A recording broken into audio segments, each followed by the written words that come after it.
3 अप्रैल के दिन प्रकट हुए भगवान श्री स्वामी नारायण ने छपिया और अयोध्या में अनेक दिव्य लीलाओं से सभर अपना बचपन बिताया बाल घनश्याम के रूप में। और सन 1792 29 जून की रात को उन्होंने एक ऐतिहासिक कार्य का प्रारंभ किया, नीलकंठ वर्णी के रूप में।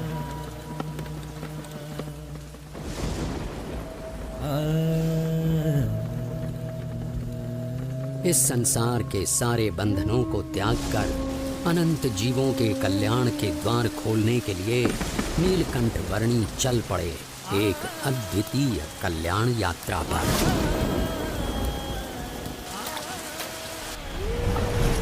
बाढ़ से उफनती हुई सरयू नदी की ओर नीलकंठ वर्णी की इस असाधारण यात्रा का प्रारंभ साधारण कैसे हो सकता था।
प्रकृति की गोद में पैदल चल पड़े केवल 11 वर्षीय नीलकंठ वर्णी अकेले थे, फिर भी रोमांचित थे, क्योंकि संसार के सारे बंधन दूर अयोध्या में ही छूट चुके थे।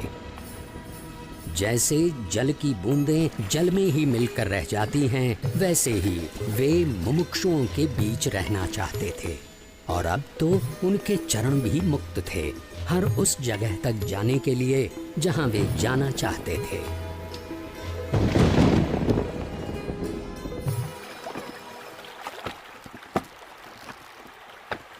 अमरपुर गांव की धरती पर सूर्योदय तो हर रोज की तरह हुआ था, पर आज वहां के लोगों को कुछ अधिक प्रकाश मिला। एक बाल योगी की कांति का प्रकाश।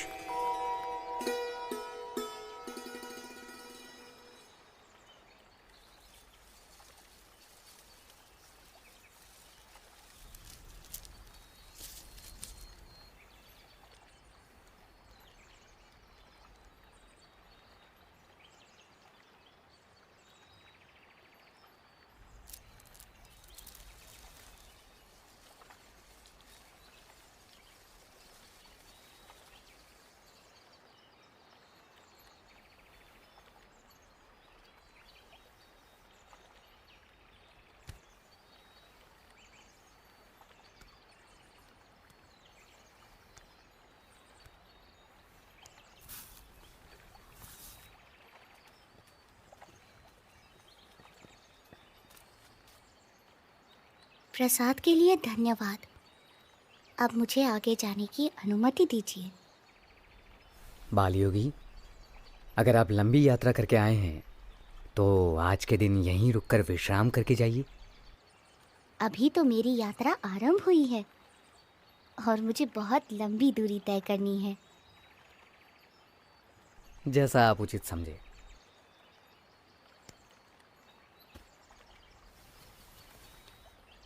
ये लीजिए, शाम के लिए कुछ फल साथ ले जाइए।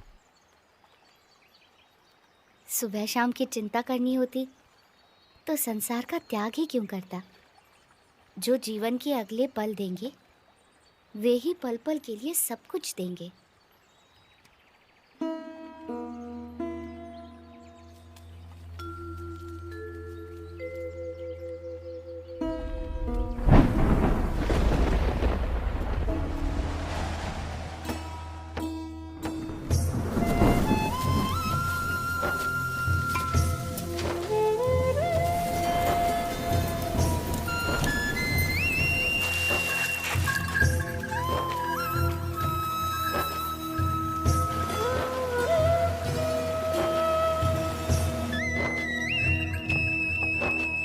यहाँ के लोधेश्वर महादेव मंदिर का निर्माण महाभारत काल में राजा युधिष्ठिर ने करवाया था, ऐसा माना जाता है। महादेव जी का यहाँ सदैव निवास है।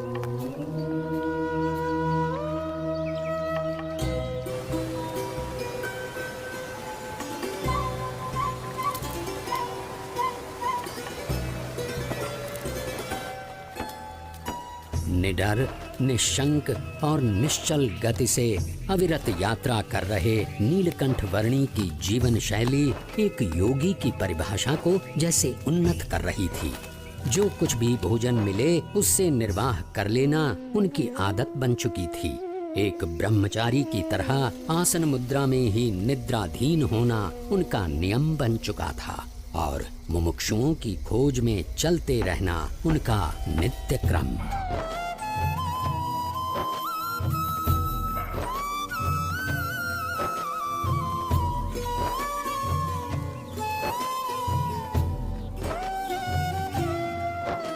नैमिषारण्य की धरती पर जब नीलकंठ वर्णी का आगमन हुआ तब उनकी भेंट वहां वर्षों से योग साधना कर रहे मुनिगण से हुई।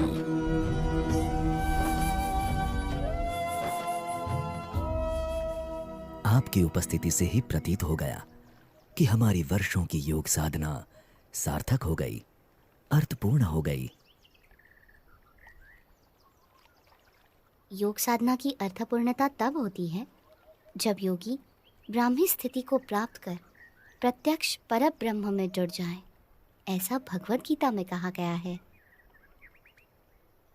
ऐसी ब्राह्मी स्थिति के लिए कठिन से कठिन योग साधना करने के लिए हम तैयार हैं।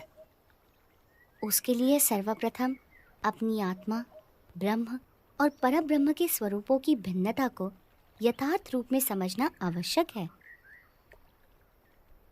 हमने इतनी साधना की किंतु आज तक ऐसा कुछ तो सुना ही नहीं।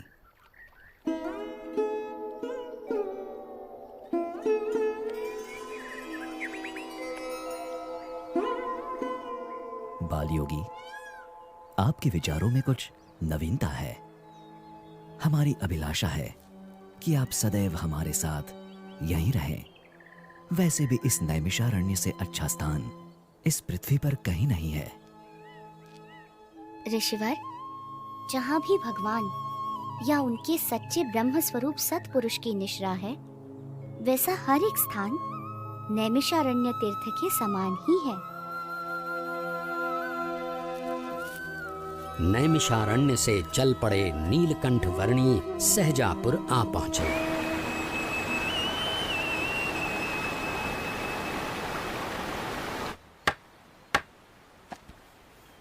अरे देखो वो कौन कूद रहा है। अरे अरे अरे रुको, नदी में मत कूदना, भयानक तूफानी बाढ़ चली है।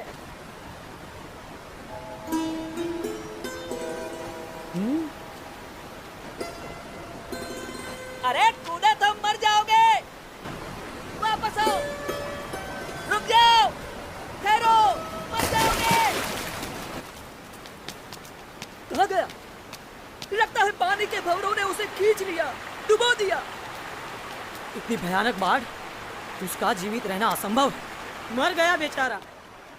कहाँ गया वो बच्चा? कहीं नजर नहीं आ रहा। राम राम।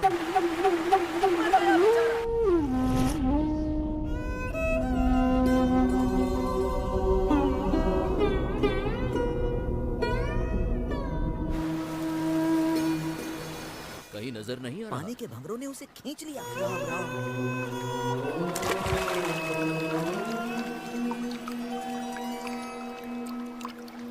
भयानक बाढ़ में उसका जीवित रहना असंभव है। बेचारा। अरे ये नहीं कौन होगा ये कैसे बच गया? अरे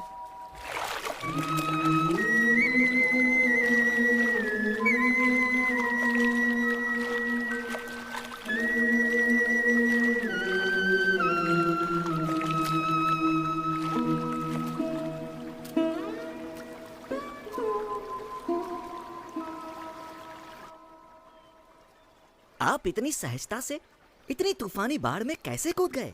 आपको डर नहीं लगा? भीतर की शांति ऊपर के तूफानों को भी शांत कर देती है। ऊपर के तूफानों से डरोगे तो भीतर की शांति कैसे पाओगे?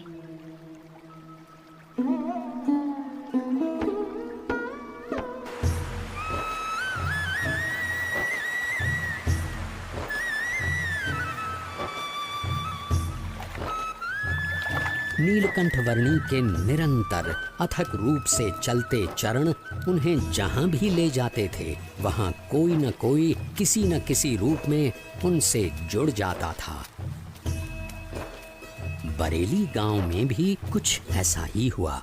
अरे पिछले साल तो इतनी बाढ़ आई थी कि गांव के सारे घरों में पानी घुस गया था। यहाँ तक कि हमारे खेतों में भी फसल बर्बाद होते होते रह गई थी। हम भी अपनी भेड़ बकरियों को बड़ी मुसीबत से बचा पाए थे। वैसे भी कुदरत के सामने हम क्या कर सकते हैं? जो भगवान चाहेंगे वही होगा, सब उसके हाथ में है। हाँ, सो तो है। हरि करे सो होय जगत में, हरि करे सो होय, चाहे करे नर कोटि उपाय, कर कदू जो कोय जगत में हरि। अरे रुक क्यों गई? गाना। हाँ? कितना प्यारा बच्चा है। केवल बच्चा है या कुछ? इतना छोटा बालक और योगी